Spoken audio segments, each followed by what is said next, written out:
Day 2! Welcome to Negros! Good morning! Today ay maaga-aga kami gumising para kumain ng puto at tsokolate. Kakaiba nga pala ang kanilang puto at tsokolate dito dahil ang tinatawag nilang puto dito ay parang suman sa Maynila.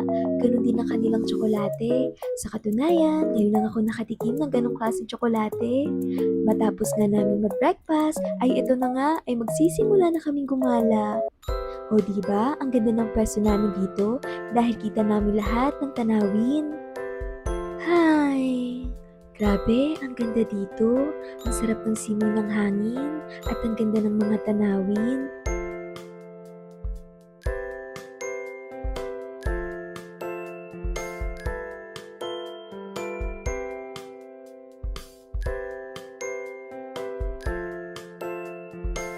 Dinaanan na nga muna pala namin yung mga bakeries nila Ninong. Ang Las Marias Bake Shop. Dito lang yan matatagpuan sa Mabinay. At ayan na nga, may trespassing na customer. At siya na daw yung bagong tindera. O, diba? Bakit ikaw nagtanong ng presyo sa customer mo? Siya yung nagtanong ng presyo sa customer niya. Baligtad! Ay, pandesa ilan po? Ay, para sa'yo, mura-mura lang. Parang price yung Bisaya. Iwan ka namin dyan. Ay, iwan ka na daw namin dyan. Babay na. At iniwan pa nga ang customer. At ito na nga, ay paalis na ulit kami. Sa katunayan, ay hindi ko rin talaga alam kung saan ang next destination namin. Eto at bumili na muna kami ng pagkain ng baboy. At dahil dyan, mukhang alam ko na kung saan ang susunod namin destinasyon. Our next destination ay sa mga aso nila Ninang. Joke lang. Pero grabe, mas madami pa pala ang kanilang mga doggies kaysa sa amin. O diba? And now, we are here sa pigirin nila Ninong at Ninang.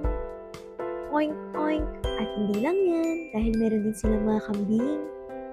Hi! O diba ang cute? Ito naman ang kanilang mga biik. At ito ang kanilang mga mommies. Meron na din silang adult na ng mga kambing. Sabi ko smile! Hi! Sinubukan kong lumapit pero nadilaan pa nga. Matapos nga yan, ay pinuntahan naman namin ang baka nila Ninang. Nakatali nga pala siya, gawa na nangahabol nga daw pala ito. Ganun pala yung tali niyan sa ilong. Hi! Joke lang! Ano pala? May nakita nga din pala kami dito. O diba, ang sipag niya maligo. Sana all naliligo. Sa sobrang init nga parang gusto ko na lang samahan yung kalabog sa paliligo. Bumalik nga pala muna kami sa bahay nila Ninang upang kumain at magpahinga muna. Kainan na!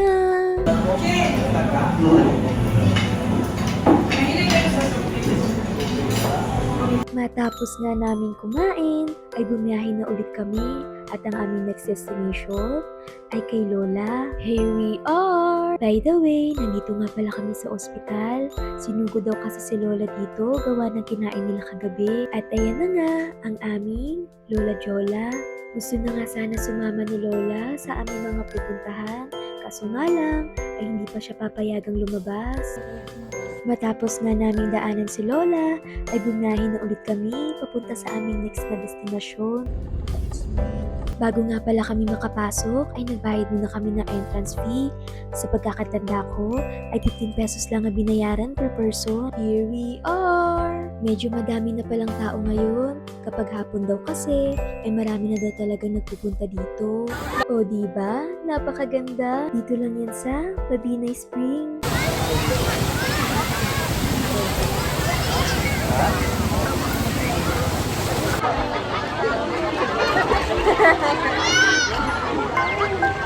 Paano kung lumulod? Paano kung lumulod?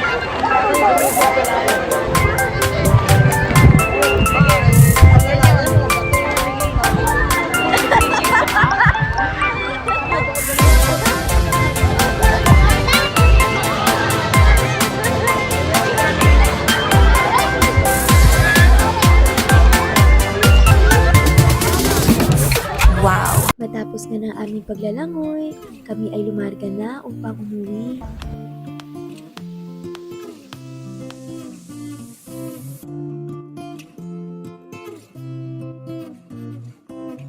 Matapos ang buong araw, eto at may session na.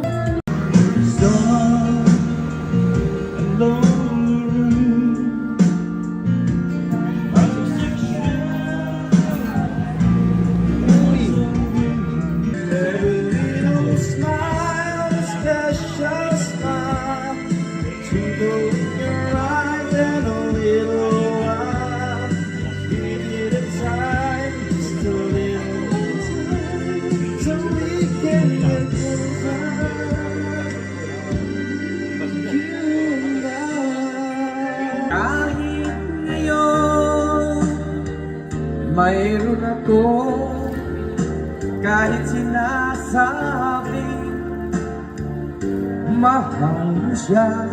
Ito at inihanda na nga ang pagkain. O diba, ang sarap?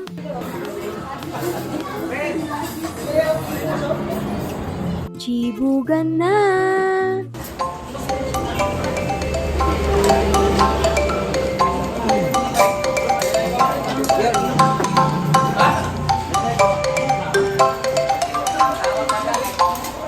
Sana sa akin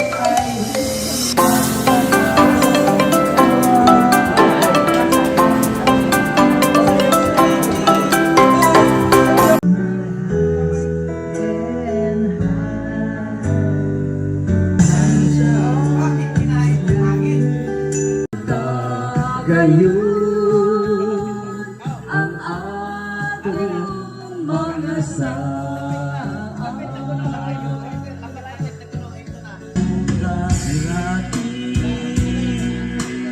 madalas mo akong tawagan, madalas mo akong i-text kahit saan. Lubat na ba ang pag-ibig mo? Nag-alok ka ba? Ako sa isip mo, may signal pa ba? Ako sa puso mo kung my love, kumusta ka?